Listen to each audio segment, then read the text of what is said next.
see, this is all there is to it. Just see what I'm talking about.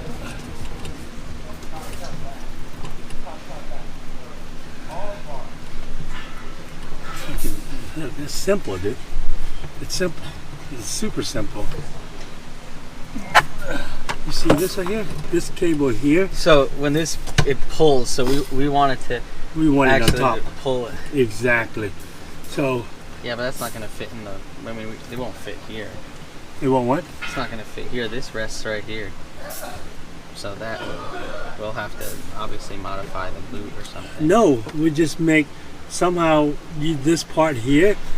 We can make a new pivoting point. See how this is pivot here, right? See how this is a new pivot? If we could move this pivoting point down here, so it still does the same thing, right? And then move this cable onto the top. What I'm saying is this box right here is right here. So right now we're trying to find a shifter, something like this here, to use in the Acty. But it's not. We need one where the pivot is down here, but actually where the shifters will be on top. So kind of like the R6. See how this is right here? That's what we need, something like this. But trying to find. Let's see. See how it is? When you throw it this way, this goes forward. This one here is reversed. When you throw it forward, this goes backward. Yeah. Okay. So we got some here somewhere. Got a bunch of parts up here. Stay tuned, guys. Is it? Yeah, let's go. 1, 2, 3. Okay, so as part of doing your own arms, you're gonna have to remove this. This is called a rear trailing arm bushing. Whoa. Like that. Put it in your vise. You gotta get this little special tool, and boom, crank, crank, crank, and it's gonna scare the living beep out of you. Here we go.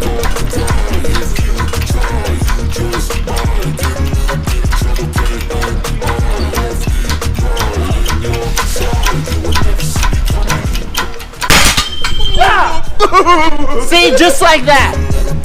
Whatever. What you doing over here? God damn. Making a noise.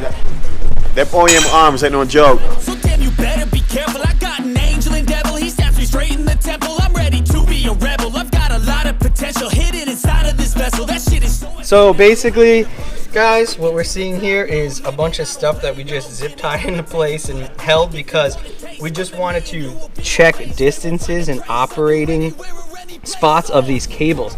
And what you can see here right away, which is a little confusing, is that one cable is going one way and the other cable is going the other way.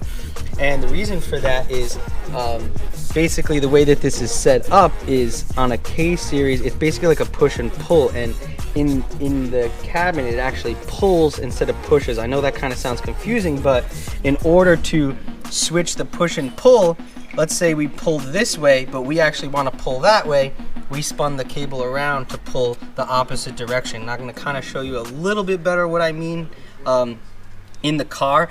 But basically, in order to get this to work properly, one cable needs to be pushing and pulling in one direction, and the opposite cable needs to be pushing and pulling in the other direction. So now if you come up in here to the cab, basically what I mean by that is when I put this forward, this actually pushes it backwards. So when I pull it backwards, it actually pulls it forward because of the pivoting point. So in the back of the motor, we actually needed to go the opposite way. So that's why that cable has to be ran around. The left to right, however, left to right goes in its proper direction. So this going left pulls it in, and going to the right pushes the cable out. And when you see it in the back of the motor, that actually goes to its proper direction. So now we're gonna go back out here, and what I'm gonna do today is I'm going to try to modify these a little bit better. Not the final product, but I'm going to modify them to hold them in place properly to actually get a shifting motion. And then that will be like our first step of like the design, see what we have to tweak, and then we're going to make a full one from there. Alright guys, doing the shifter setup for the K swap and Acty, and some little wiring getting done also. Stay tuned, Chad's at the control.